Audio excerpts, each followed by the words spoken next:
Fluminense tem 2 novos desfalques. Nós vamos falar hoje na nossa atualização da tarde sobre essas situações de Canóbio e Guga e também sobre essas questões envolvendo as baixas que a gente tem tido no nosso elenco.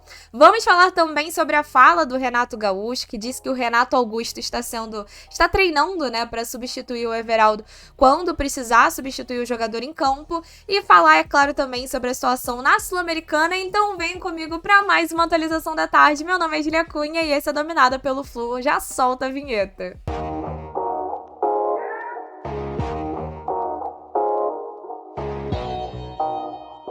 A gente vai começar a nossa atualização da tarde falando sobre as 2 baixas que o Fluminense informou ontem, até porque, por conta dessa dificuldade que o Fluminense tem de ter jogadores à disposição, eu acho que é o assunto assim, mais importante pra gente abrir esse vídeo. Depois a gente fala um pouco mais sobre a situação do Renato Augusto sendo substituto do Everaldo e, por fim, ali, como fica o Fluminense na tabela de classificação da Sul-Americana. Mas antes eu preciso pedir pra você que tá chegando aqui, já chegar deixando seu like, se inscrevendo no canal e hypando esse vídeo, que isso ajuda a crescer a nossa comunidade aqui no YouTube. Mas então, começando pelo caso do Canóbio, ontem, eu acho que até para ficar claro para quem estava na partida pessoalmente, talvez não pegou os detalhes de como foi esse lance, o Canóbio, ele teve um encontro com o goleiro e talvez eu senti pela live pós-jogo que o Vitor, que estava na partida, comentou que achou que o Canóbio tava ali de migué pra cima do Torganocioli. E eu sinto até que foi porque quando a gente vai rever o lance desse encontro, o Canóbio, ele fica um tempo de pé antes de cair, ele sente primeiro o rosto, depois ele cai em campo, e talvez isso tenha dado uma impressão errada para quem estava assistindo a partida do Maracanã. Mas esse foi o estado do Canóbio, como vocês podem ver, ele teve uma parte da face afundada e por conta disso, ontem à noite, próximo ali das 11 horas da noite, o Fluminense informou que ele vai precisar passar por cirurgia, que é chamada de cirurgia bucomaxilofacial. E aí a gente pode contar com certeza que o Canóbio vai ficar alguns tempos fora. Ninguém ainda soube precisar ali quanto tempo, previsão de retorno e tudo mais. Mas a gente vai perder o jogador com certeza, sem sombra de dúvidas, para esse fim de semana. Acho muito difícil que ele tenha condições de entrar em campo contra o Juventude. Eu sei que por um lado vai ter uma galera que vai falar assim, pô, mas pelo menos o Keno teve oportunidade. E de fato, para mim o Keno, ele já deveria ter sido titular nessa partida, porque é um jogador mais decisivo, de mais qualidade técnica do que o Canóbio. O Fluminense, com a dificuldade ofensiva que tem, precisa ter jogadores que sejam assertivos lá na frente.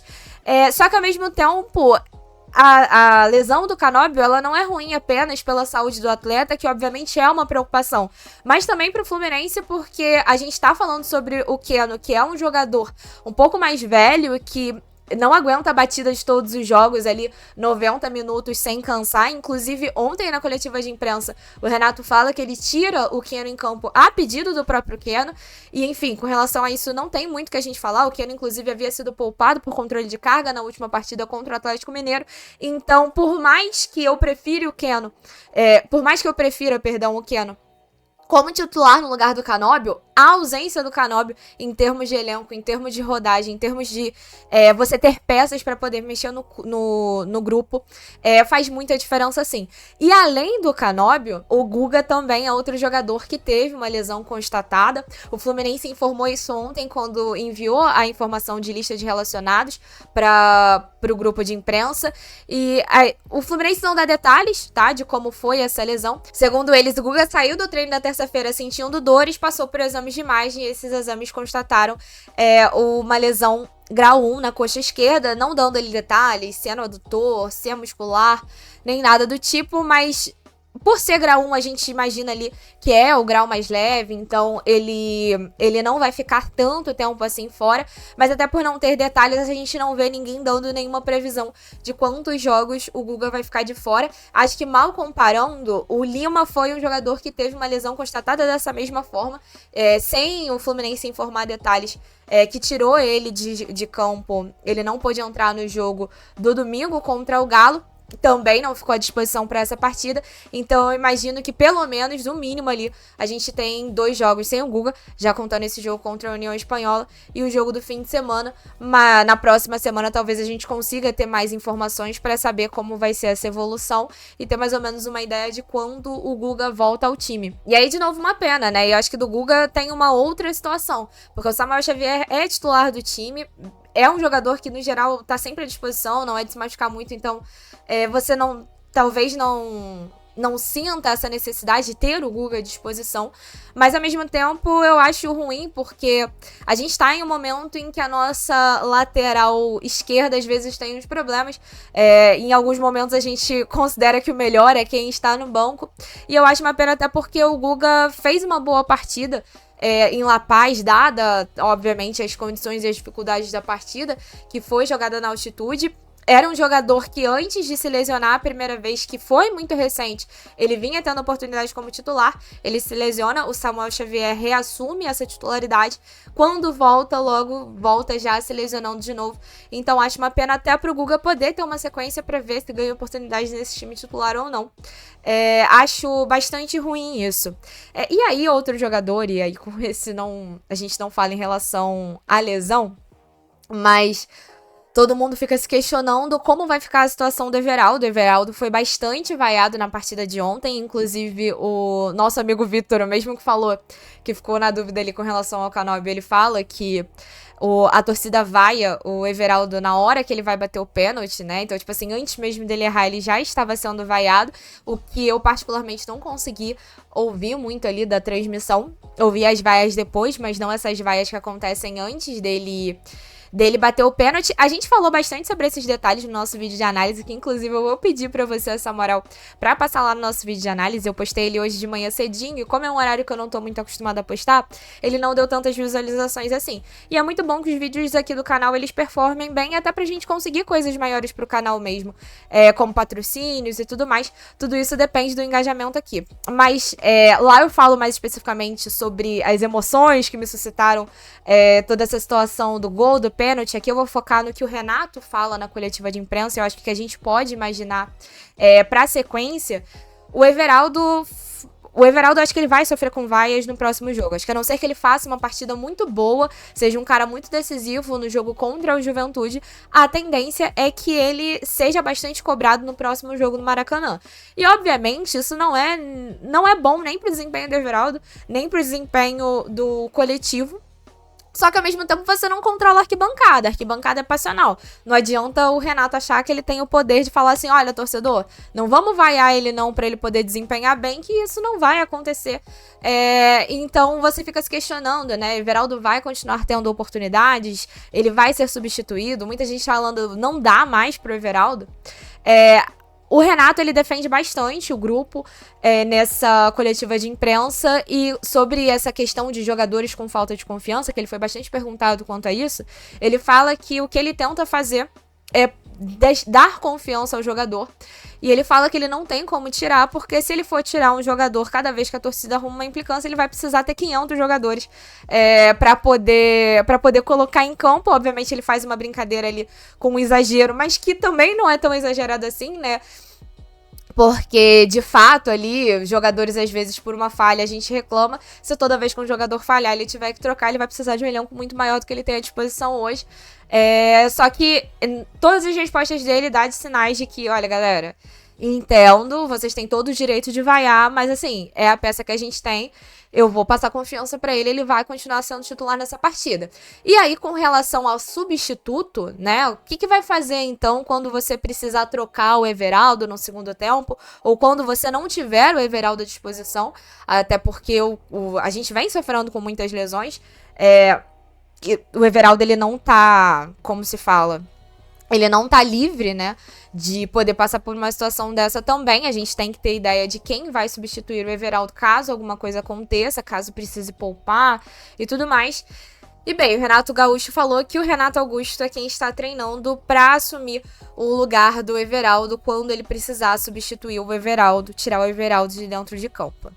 E aí eu acho que é uma outra situação, né? Você vai talvez só trocar o problema. Inclusive, vale mencionar, ele fala que o Renato Augusto, ele só não fica à disposição para esse jogo porque Ele teve muita ânsia de vômito, precisou se medicar, mas não conseguiu ficar à disposição, por isso não estava para essa partida e por isso ele segurou muito antes de substituir o Everaldo. Mas se a gente em algum momento imaginou que ele fosse utilizar o Serna como centroavante, aparentemente isso ainda pode acontecer, mas ele estaria atrás numa fila. O primeiro da fila para substituir o Everaldo seria o Renato Augusto.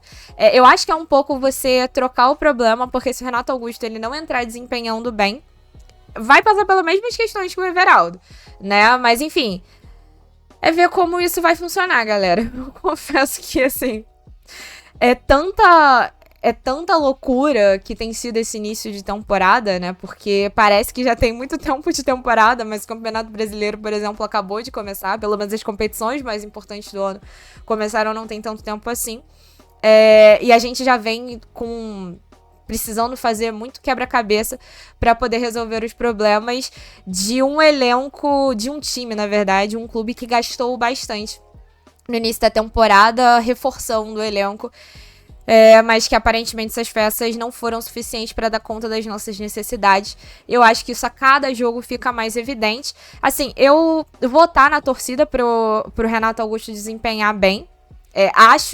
Fico um pouco temerosa de como vai ser essa sequência, assim, como vai ser a aceitação da torcida, até por todo o histórico do Renato Augusto aqui, que veio com muita expectativa, mas não conseguiu render nem em 24, nem agora no início de 25, e passa por muitas lesões, e é muito cobrado por isso, e entendo totalmente a cobrança, mas obviamente, assim, como torcedora, eu vou torcer pra que isso dê certo, porque, assim, eu acho que a gente entra numa vibe de espiral tão negativa, que eu sinto que às vezes a própria torcida torce pro cara dar errado, assim, de tanta raiva que ela tá pra colocar pra fora.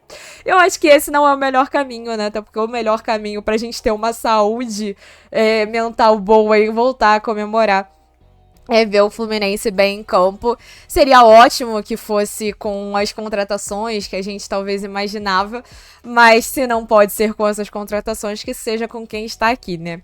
Mas vamos então conferir como está a tabela de classificação, até para deixar aqui claro como está a situação na Sul-Americana. E bem, apesar do Fluminense ter dificultado ao longo da partida, um jogo que era muito simples, os 3 pontos foram sem sombra de dúvidas importantíssimos para essa tabela. Com essa vitória, o Fluminense foi a 10 pontos. O Once Caldas está como vice-líder no momento, enquanto essa rodada não termina, com 9 pontos. O São José com 4 e a União Espanhola com 2, tá? Qual é a situação aqui? Once Caldas e São José se enfrentam hoje, às 11 horas da noite. Então hoje a gente vai ver qual vai ser a colocação do Once Caldas ao final dessa rodada, se a gente vai terminar de fato a rodada na liderança ou se o Once Caldas pode nos ultrapassar. Se o Once Caldas vencer o São José, que é o resultado mais provável, vai a 12, nos ultrapassa na tabela, mas o Fluminense segue dependendo só de si. Afinal, o confronto da última rodada é o confronto direto justamente entre essas duas equipes, Fluminense e Once Caldas. Se o Once Caldas empatar esse jogo, vai a 10, empata com a gente, mas é muito difícil imaginar que ele tire esse saldo de gols, afinal a gente tem 7 gols, o Once Caldas tem 3. Em saldo de gols, acho um pouco difícil imaginar, apesar de ser o São José, né? E a gente tem esse saldo avantajado muito por conta do que faz na partida contra o São José aqui no Maracanã, e o Once Caldas vai jogar em casa nessa rodada. E se o Once Caldas perdeu, que é o resultado, assim, bem improvável, o São José iria 7 pontos, sem, obviamente, ali assustar nenhum dos dois times. O que seria o resultado mais confortável para a gente poder chegar na última rodada, dependendo só da gente, mas ainda, né, na liderança do grupo. Lembrando que, diferente da Libertadores, a gente não tem a classificação de 2 para a próxima fase, né? Apenas o primeiro se classifica direto para a próxima fase. O segundo vai disputar contra o terceiro, o que caía ali da Libertadores, né? O terceiro colocado da Libertadores. O que, assim, obviamente, né? Se o Fluminense depende disso para se classificar, seria muito ruim. Eu acho que principalmente pelo grupo fácil, né, que era, mas eu tô muito tranquila porque, assim, contra o Once Caldas ele pode ser o mais forte dos adversários, mas é um time fraco, é um time que a gente venceu lá. Pra mim segue sendo obrigação vencer aqui no Maracanã. Obviamente a tendência é só a gente ter de fato um jogo mais difícil, porque eles vão estar brigando pela mesma vaga que a gente, né? Então não vai ser um jogo contra um time morto, por exemplo. Mas assim, se todos os cenários possíveis derem errado e a gente ficar em segundo lugar do grupo, eu acho que sem sombra de dúvidas uma outra preocupação que seria, né, para além de se classificar, seria você ter mais 2 jogos nesse calendário que já é muito cheio. A gente não tá... Você tem 2 coisas que o Fluminense não precisa, de mais lesões e de mais jogos pra disputar. Quanto a isso, eu não tenho a menor dúvida. Então, assim, torcer pra que o Fluminense, dependente do resultado que der hoje, que o Fluminense faça o seu dever de casa aqui no Maracanã, que é a obrigação. Vencendo essa partida, a gente passa em primeiro lugar, sem sombra de dúvidas. Espero que com tranquilidade, que a equipe treine e leve bastante a sério essa partida. Não entre em campo quando entrou com a União Espanhola, parecendo que poderia resolver a qualquer momento. Inclusive, se você quiser se torturar assistindo essa partida, e tô falando torturar porque eu acredito que vai ser um jogo bem ruim, futebolisticamente falando, o jogo vai ser transmitido na Paramount Plus às 11 horas da noite. Mas essa foi a nossa atualização da tarde, espero que você tenha curtido. Não esquece aqui de passar, né, nos outros vídeos aqui que a gente tem produzido no canal, saiu tanto o react de ontem como o vídeo de análise, como eu falei pra vocês, espero que vocês gostem, e 5 horas da tarde cola com a gente de novo pro nosso bate-papo, tanto pra gente comentar mais sobre essas notícias e falar um pouco mais sobre o jogo de ontem e também pensar, projetar esse jogo no fim de semana. Beijo no coração, saudações tricolores e até mais tarde.